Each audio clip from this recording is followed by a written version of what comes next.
Olá, vamos iniciar agora o Saber Direito Responde para esclarecer as dúvidas surgidas em nossos alunos durante esta semana de aulas sobre fundamentos do direito tributário. Começo então com o Marcelo. Como os absolutamente incapazes se enquadram dentro do direito tributário? Esta pergunta se liga à ideia da obrigação tributária, da estrutura da norma, né, e mais diretamente ao sujeito passivo da obrigação tributária.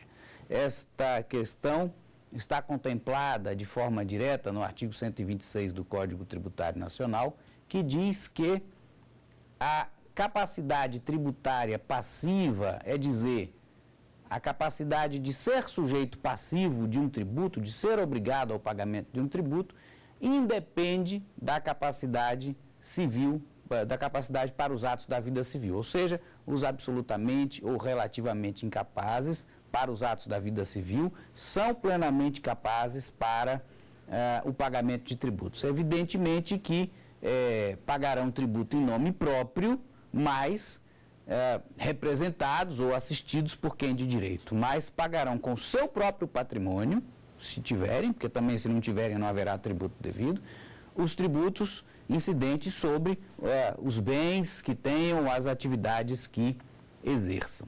Que circunstâncias seriam cabíveis às ações cautelares fiscais em matéria tributária? Esse tema, Júlio, se liga à nossa última aula que versou sobre processo tributário. A ação cautelar fiscal é uma ação à disposição do fisco, é uma ação que é manejada pela Fazenda Pública, não é? Para bloquear bens preventivamente, bens do contribuinte, seja quando ele tem dívidas para com aquela Fazenda Pública que superam 30% do seu patrimônio, essa é uma causa objetiva, né? Então, a Fazenda Pública propõe a medida cautelar fiscal e o juiz determina o bloqueio de bens, exatamente para que esses bens não se dissipem, né? E haja posteriormente possibilidade de pagamento dessas dívidas, se elas vierem a ser confirmadas, ou em outras circunstâncias nas quais se perceba que o contribuinte age maliciosamente no sentido de esvaziar o seu patrimônio. Quando ele transfere patrimônio de uma forma suspeita para terceiros, para parentes, de forma gratuita, não é? Quando ele transfere para pessoas que não têm, mediante, digamos, testas de ferro, mediante operações que não são comuns, não é? No trânsito jurídico, e que dali se infere, é claro que é uma impressão inicial da Fazenda Pública, mas é preciso que depois o juiz também se convença, né, da verossimilhança dessa afirmação, né?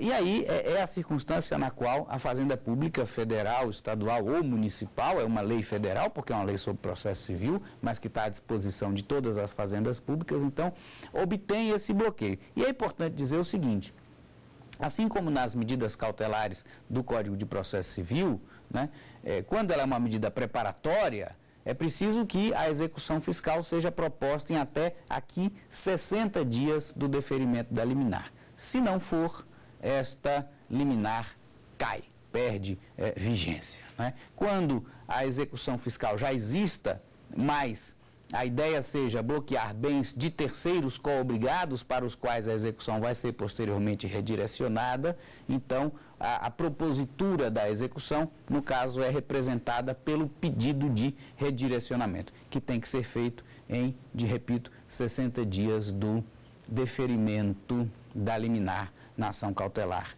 fiscal. O artigo 113 do CTN, ele faz menção às obrigações acessórias. Quais são, ou o que são essas obrigações acessórias e para que elas servem? As obrigações tributárias acessórias são todos aqueles deveres que a lei impõe ao sujeito passivo para com o fisco, que não sejam pagamento de tributos ou penalidades, que não sejam, portanto, obrigações de dar, mas sim obrigações de fazer.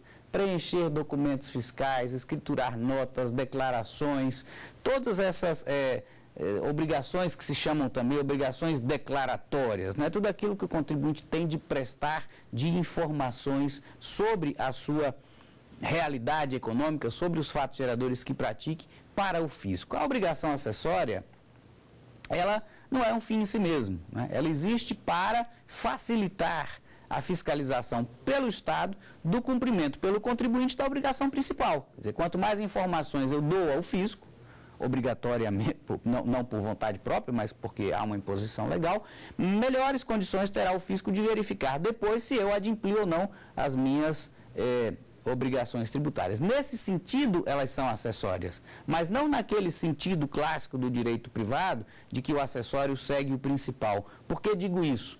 Porque mesmo uma pessoa isenta ou imune, portanto, que não tem a obrigação principal a cumprir, pode ser obrigada a fazer estas declarações. Porque muitas vezes o direito à imunidade ou o direito à isenção está condicionado ao cumprimento de certos requisitos.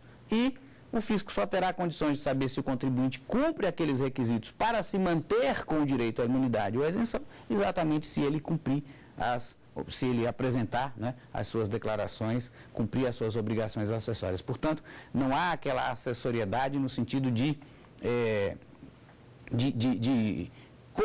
comunhão de regime jurídico, né? Eu posso ter o afastamento da obrigação principal, mas a manutenção da obrigação acessória.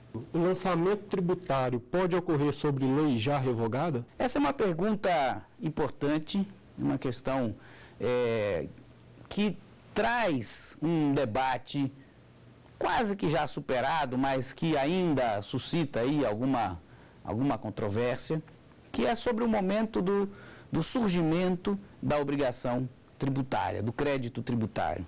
O Código Tributário Nacional responde de forma muito clara a essa questão no seu artigo 144, quando diz que o lançamento se reporta à lei vigente na ocorrência do fato gerador, ainda que posteriormente modificada ou revogada. O que quer dizer isso? Quer dizer que a obrigação tributária já nasceu lá atrás, no momento da ocorrência do fato gerador, e, portanto, quando esta lei, hoje já revogada, ainda vigorava. Esta lei incidiu, o resultado dessa incidência foi o nascimento da obrigação tributária, que já existia, com todos os seus elementos, e que o lançamento agora vem só formalizar, né? Portanto, isso é a prova indireta de que, no regime do direito brasileiro, o que constitui, o que forma, o que faz nascer a obrigação e o crédito é a ocorrência do fato gerador e não o lançamento. Porque se fosse o lançamento, é claro que ele teria que seguir a lei vigente no momento em que ele é realizado, se só ali surgisse algo novo, né? É a prova, portanto, de que o lançamento formaliza uma situação pré-existente em todos os seus elementos e, no máximo, atribui liquidez, liquida a dívida, calcula a dívida e lhe atribui exigibilidade quando essa exigibilidade não decorra diretamente da lei, como é o caso dos tributos sujeitos a lançamento por homologação. Tivemos a oportunidade de discutir isso na nossa terceira aula deste curso. Quais são as hipóteses de modulação dos efeitos da declaração de inconstitucionalidade em matéria tributária? Essa questão delicadíssima se liga também à nossa última aula sobre processo, não é? Em matéria tributária em geral, diz respeito aí às decisões, naturalmente, do Supremo Tribunal Federal. É quem pode fazer essa modulação, seja em ação direta de inconstitucionalidade, como está expresso na lei, seja nos recursos extraordinários, como o Supremo entendeu por analogia, em que cabe também a modulação. A meu ver, esta não é a orientação que o Supremo tem seguido. O Supremo tem modulado decisões em matéria tributária, atendendo, por exemplo, ao grande ônus que a devolução de um tributo declarado inconstitucional poderia acarretar ao poder público. Então ele diz, bom, é inconstitucional, mas só daqui para frente, não para o passado. Eu penso que o critério melhor seria o seguinte, seriam dois. Ou bem, se modulam os efeitos quando se muda uma jurisprudência, o Supremo antes dizia uma coisa, e agora passa a dizer outra sobre o mesmo assunto, acontece de vez em quando, como com relação a crédito de IPI por insumos isentos, o Supremo mudou de orientação, né? Então é claro que aquelas pessoas que confiaram no entendimento do Supremo têm que ter a proteção quanto aos fatos ocorridos no período em que aquele entendimento vigorava. E só para os fatos posteriores o novo entendimento pode prevalecer, né? Porque senão eu não poderia confiar no Supremo. Nestas hipóteses, o Supremo tem modulado, em caso de alteração de jurisprudência. Se não, o outro caso, a meu ver sempre, é aquele no qual a atribuição do efeito ex tunc, do efeito retroativo, que é o efeito padrão das decisões de inconstitucionalidade no Brasil, né? Nós seguimos aqui a linha americana, a lei inconstitucional, a lei nula, que nunca gerou nenhum efeito, né? E quando então se vai alterar este postulado básico?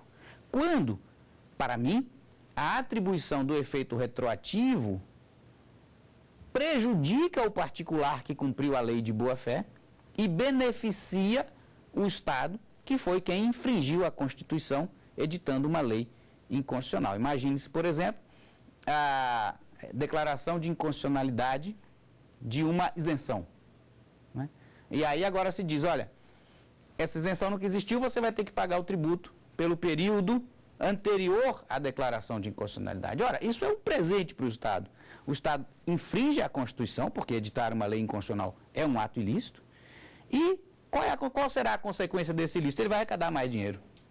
Em vez de pagar pelo dano, pelo erro, ele terá um benefício. E aquele que cumpriu a lei de boa-fé, porquanto a lei tinha presunção de constitucionalidade, terá, então, quando da anulação da lei, um ônus adicional, uma pena consistente no pagamento desse tributo. Então, nesse caso, eu acho que é uma hipótese de modulação em matéria tributária também. Muito bem, então, findo esse primeiro bloco, faremos um breve intervalo e logo mais voltamos com a segunda parte do nosso Saber Direito Responde.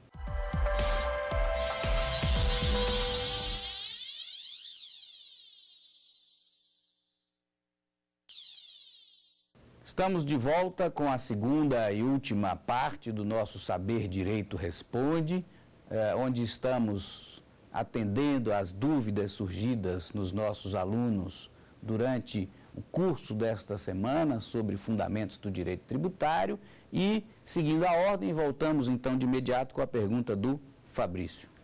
Então, professor, agora a pergunta é a seguinte: há possibilidade que a União crie um imposto além dos que já são previstos dentro da Constituição? E, caso isso seja possível, há algum pré-requisito ou algo que seja necessário para essa criação?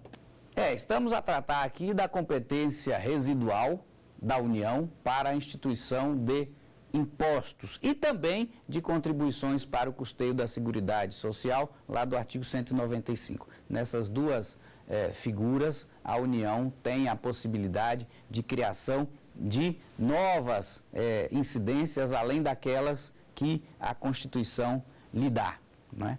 Para os impostos, são duas as hipóteses do artigo 154.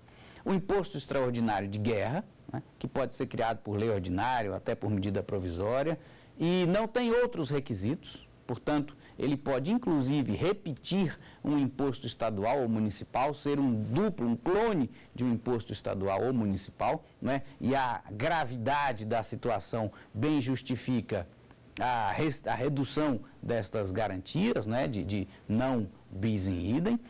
Agora, numa situação normal, de paz, há sim também a possibilidade de criação de impostos novos pela União, e aí ela deve fazê-lo por lei complementar.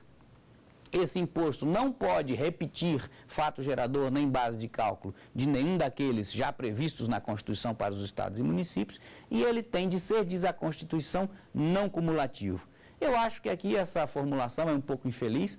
O que ele tem é que não ser cumulativo, né? Porque imagine-se que se crie um imposto, digamos, sobre a propriedade de obras de arte. É um indício de capacidade econômica, sem nenhuma dúvida, não é? Esse imposto não é nem cumulativo nem não cumulativo. Ele é um imposto patrimonial que incidirá periodicamente, né? Imposto não cumulativo é aquele que incide várias vezes sobre o mesmo bem ou sobre um mesmo serviço, não é? Ao longo da cadeia de circulação desse bem ou desse serviço, do tipo ICMS ou do tipo IPI. Né? Para a maioria dos tributos que incidem sobre patrimônio, por exemplo, não há cogitar-se nem de cumulatividade nem de não cumulatividade. Isso para insistir. Né? Não é que o imposto novo tenha de ser não cumulativo, como se ele tivesse de ser um imposto plurifásico do tipo IVA. O que ele tem é que, o que ele não pode é ser cumulativo. Na verdade, eu acho que essa regra tem que ser lida desta maneira. E depois, para a criação de contribuições para o custeio da Seguridade Social, além daquelas previstas no artigo 195, há remissão a esse dispositivo e, portanto, também lei complementar, inexistência de cumulatividade e, claro, previsão de hipótese nova, além daquelas já existentes no artigo 195. Em relação ao MP 685, declaração obrigatória de planejamento do contribuinte, que vem sendo muito criticada na mídia, o que pode ser tratado sobre ela? Essa matéria se liga à questão dos princípios, princípio da legalidade, não é? Porque o planejamento tributário, o que é?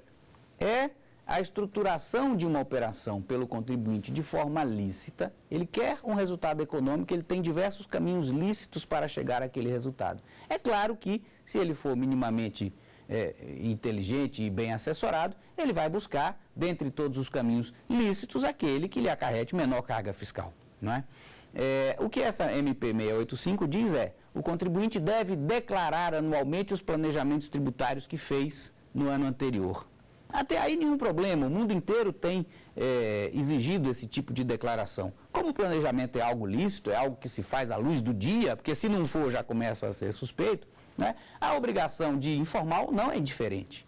O problema é que os termos utilizados para a definição das hipóteses que têm de ser declaradas, informadas ao fisco, são termos muito vagos, como falta de propósito negocial ou negócio jurídico indireto que altere no todo ou em parte os efeitos típicos de um instrumento jurídico. Então, são questões tão vagas, não é? A doutrina discute há anos sobre o que é cada uma dessas figuras e não chega a um consenso.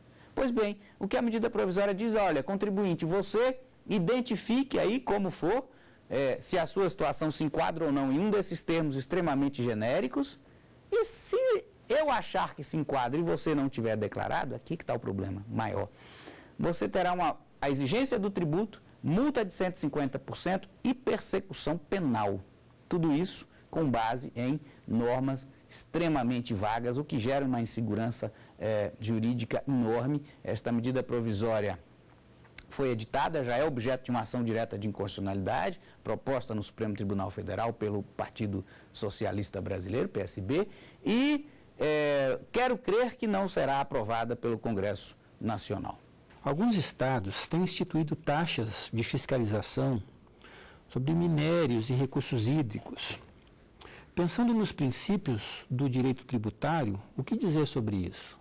Essas taxas, o que é curioso delas é que se a gente vê as leis instituidoras, exposições de motivos e os orçamentos dos estados onde elas já vigoram há algum tempo, a previsão de arrecadação dessas taxas é 200 milhões, 300 milhões, 500 milhões, 800 milhões de reais. Ora, o princípio informador das taxas é o princípio da estrita retributividade, isto é, a taxa deve custear a atuação estatal que constitui o seu fato gerador. Exercício do poder de polícia, no caso de fiscalização, ou serviço público específico e divisível prestado ao contribuinte ou posto à sua disposição. Eu pergunto, qual é o aparato de fiscalização estadual que custa 200, 300 ou 500 milhões de reais por ano para fiscalizar apenas isso, uso de recursos hídricos ou uso de minérios? Evidentemente que aí há uma demasia, há a instituição de um imposto escondido sob o nome de taxa, o que o artigo 145, parágrafo 2º da Constituição, aliás, veda de forma expressa, não é? É uma forma que os estados, forma ilícita e que será sancionada, tem ações diretas de inconstitucionalidade no Supremo, que os estados encontraram para tentar aumentar a sua arrecadação sem aumentar a alíquota de impostos que incidem sobre a coletividade como um todo, como ICMS, né?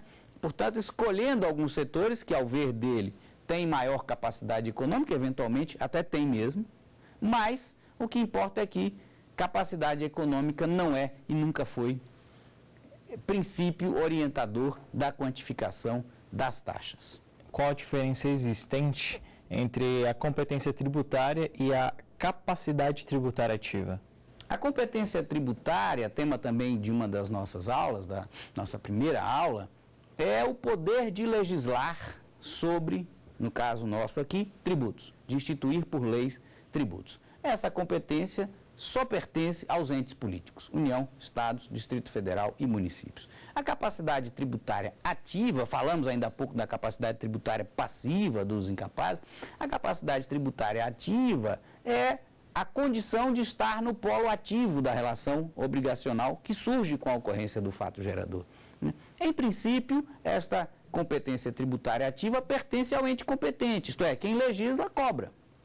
Mas esse ente pode delegar a capacidade tributária ativa a outras pessoas de direito público ou privado, quando a arrecadação desses tributos, a receita desses tributos, seja constitucionalmente pertencente a essas pessoas. Então, em vez de o ente político arrecadar e repassar a receita, ele já transfere o poder de fiscalizar, cobrar e se apropriar do produto arrecadado diretamente para aquele beneficiário da arrecadação. Exemplo, contribuição para a OAB, contribuição sindical, de índole tributária, não é? E diversas outras. E tem um caso particular na Constituição que é o do ITR. O ITR pertence à União, mas aqui a capacidade tributária ativa é deslocada, pode ser deslocada para o município, não por decisão da União, mas por decisão do município. Portanto, é um caso único, no qual não é o ente competente que decide delegar, é o beneficiário da arrecadação que decide se arrogar a capacidade tributária ativa. Conforme sabemos, a União entrega metade da receita do ITR para o município onde está o imóvel rural tributado.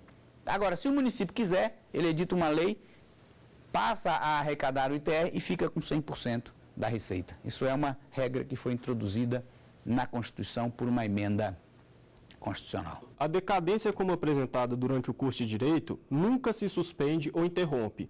Essa mesma regra se aplica diante do direito tributário?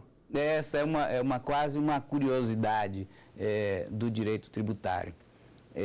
De fato, nós aprendemos, né, na teoria do direito civil, na teoria do direito privado, que a diferença entre prescrição e decadência, entre outras, é que, né, aquela se interrompe ou se suspende e esta nunca. No direito tributário, nós temos um caso de interrupção de decadência. Um lançamento feito dentro do prazo é anulado por um vício formal. Vício formal. Ele não foi claro o suficiente, não permitiu ao contribuinte sequer a possibilidade de defesa. Ele não entendeu do que estava sendo, o que lhe estava sendo exigido.